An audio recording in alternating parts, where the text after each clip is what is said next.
they can get a college degree, but then they don't have a work permit. What does that mean for them?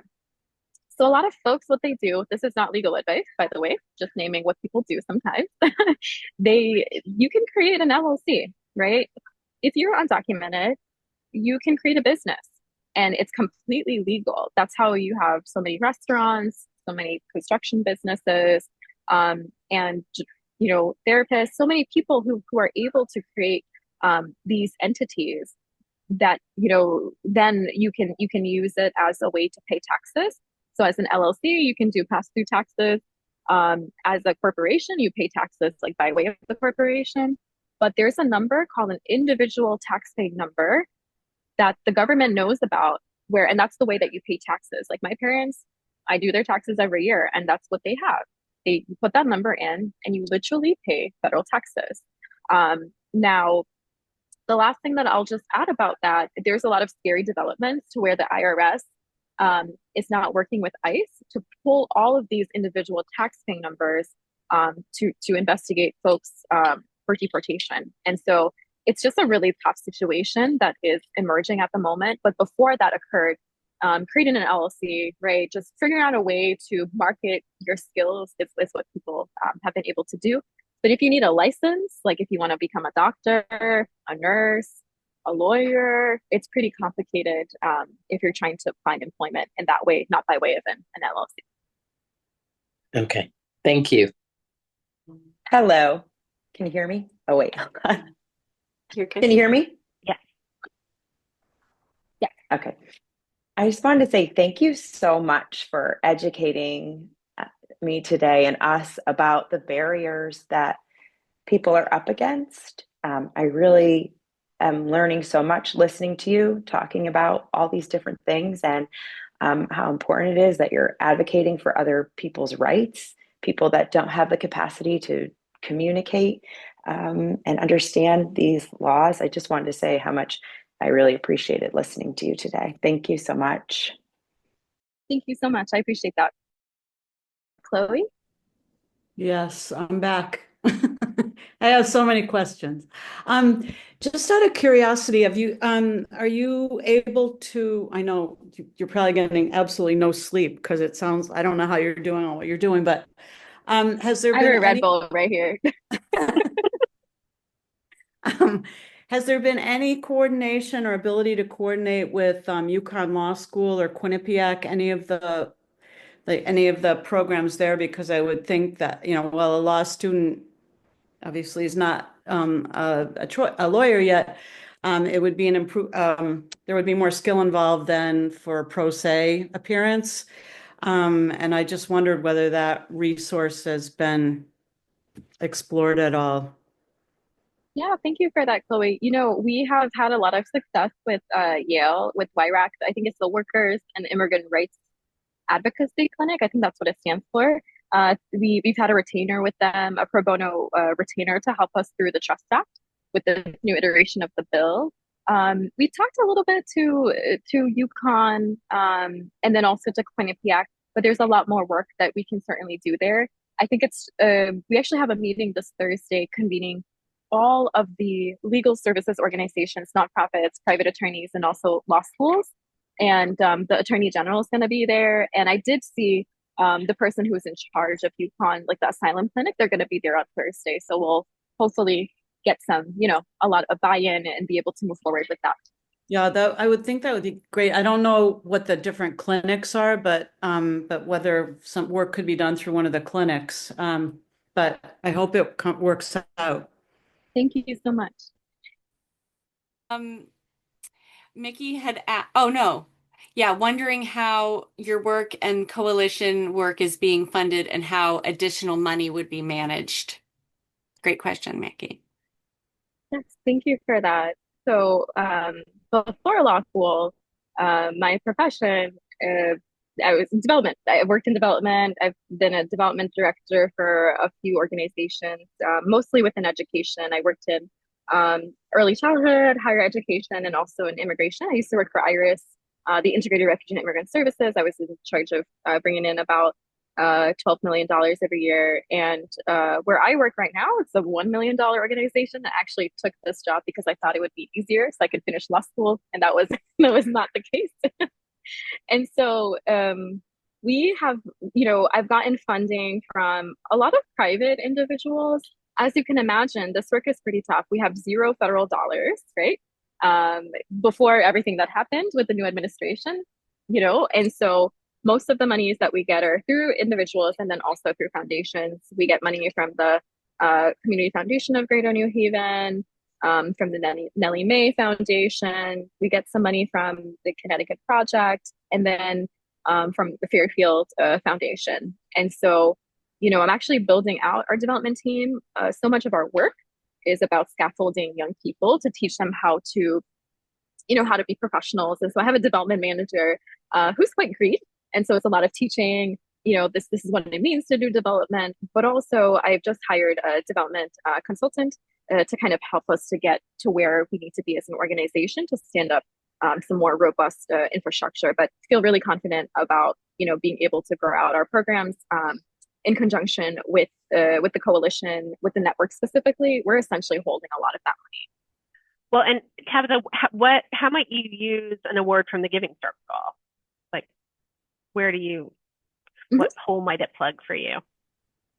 Sure. So we are trying to figure out a way to create a database, or not a database, I suppose it's a database. It's like a centralized intake process for the entire state when it comes to legal services. And so that way, all of us have a sense of an individual person, right? It'll have to go through a ton of legal review, but we need to find a centralized way of being able to help people. That's one. The second thing is being able to deploy pro se clinics across the state. We're wanting to target places like in the northwestern corner of the state that doesn't have any sorts of immigration legal services, so that we can help to service that entire area. And so, I'm gearing for essentially I've split the slate into 4 pieces. And so I'm wanting to do one in each every month. And so, that looks like childcare, interpretation. A lot of lawyers are doing pro bono work, but we'd also like to be able to pay for their help because they're running a little ragged. Great, thank you so much. Sally. So what is your timeline for getting out the family preparedness plan and the was it the web folder? Or the red folder? Mm-hmm. Yeah. Yes. So we've been working with the governor's office since December to try to get these documents up. So under Malloy, during the first administration, there were these family preparedness plans and a dedicated section on the governor's website. And so we've been advocating and trying to have the governor do a similar thing. And so we are at the very end. Everything has gone through legal review. Fast forward to April 30th. There are 3 things that we have to change with the law school. So we're changing that, and then we have to change all of the translations. And so I'm hoping that we can really stand that up by next week to go onto the governor's on that website, on that page.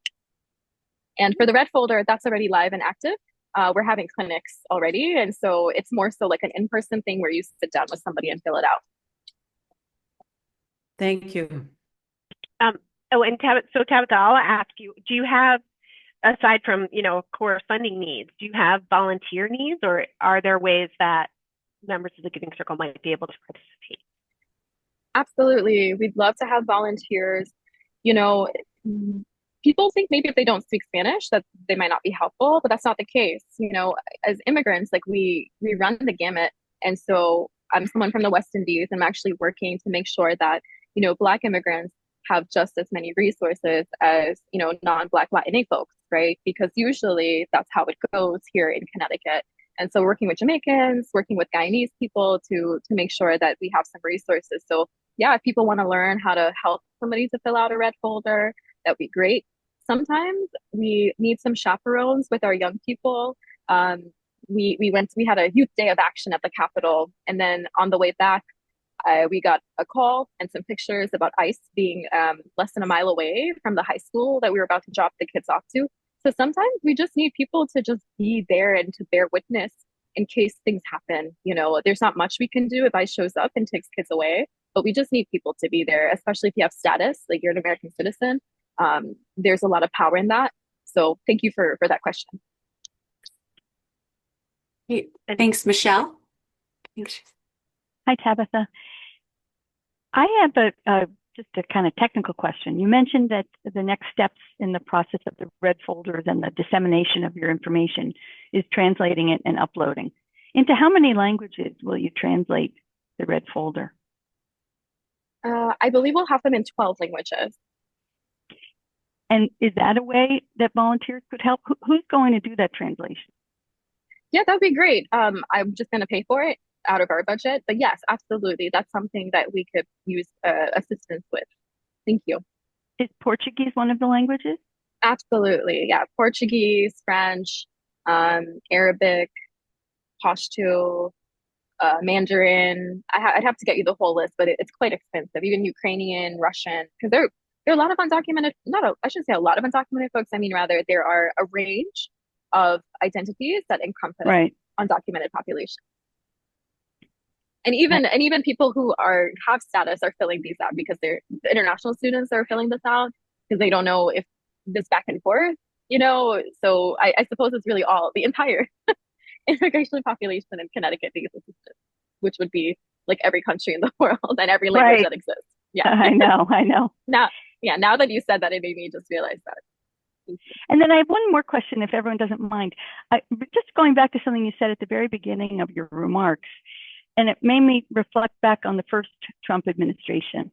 You stated that on Inauguration Day, the definition of sensitive location, that the first blow was the removal of the ability to have a sensitive location identified and to provide, I infer, sanctuary. We remember, all of us, how in those early years of the first administration, churches became the homes for many undocumented residents. Is there any place they can go now as a group? Because those churches filled with undocumented residents became their own community. They were communities, but they became visible signs to the rest of us about how many and who and how passionate they felt about staying in the country. And if there's no place to gather safely, I just was very struck by that distinction between the first and this administration. Thank you. Thank you for that observation. And it's something that we're grappling with, that, we're meeting with, 80 faith institutions in the state. We have meetings weekly, just kind of talking about challenges. And it's something that not only us, but other immigrant groups are trying to grapple with, because that safety is not there anymore.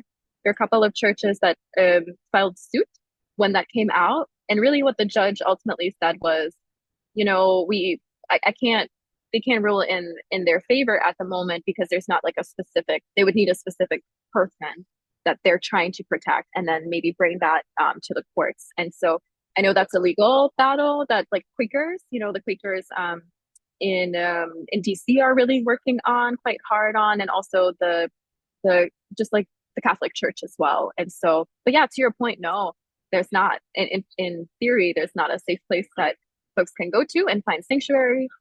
Otherwise, they would be harboring. And so legally, no, there's not like a way to do that unless there's a specific person, and then that goes to a court. But it's striking. Thank you, Tabitha. I want to thank you first and foremost for your work, for the work that you're doing, and that the whole coalition is doing, and all the folks that you're working with. Really, from the bottom of our hearts, thank you so much. Marie, do you want to remind folks about the next steps for the Giving Circle? Yes, thank you. And thank you, Tabitha. I know your schedule is super tight, so we really appreciate your time. And I'm looking forward to partnering with you too. So thank you so much. Thank you, everybody. Bye. Thanks. Bye. So the next Giving Circle is May 7th. It is next week. All of that information is going out today. I will also be forwarding a recording. Am I on Spotlight? Sorry. I tried to spotlight you. What is? Either way, I'll be sending out a recording that you're welcome to share. We want this information for everybody that's interested. So all of that information you'll be getting in an email, and we hope that we see you next week. And then the following week, of course, I closed my window screen, so everybody has all the emails from me. I can't see it behind this. But thank you so, so much for joining us today and listening to Tabitha. She's just, I mean, like all the things she's done, I'm like, I mean, she's done so much already in her young life. So I appreciate having her. And thank you all. It's 1 o'clock on the nose. So I hope you have a great afternoon. It's not too late if you were inspired by Tabitha. It's not too late to tell your friends to join the Giving Circle. You can continue to join, to contribute up until the lunch in June. And this is a really special community. So I'm sure that you have folks in your lives that you would love to expose to this and to Aurora. So we hope that we'll see even more folks next time. Great. Hi, Thank Jenny. you so much. Hi, Have a Jenny. great Hi, afternoon. Marie. Hi. Hi, Yvonne from Morocco. All right.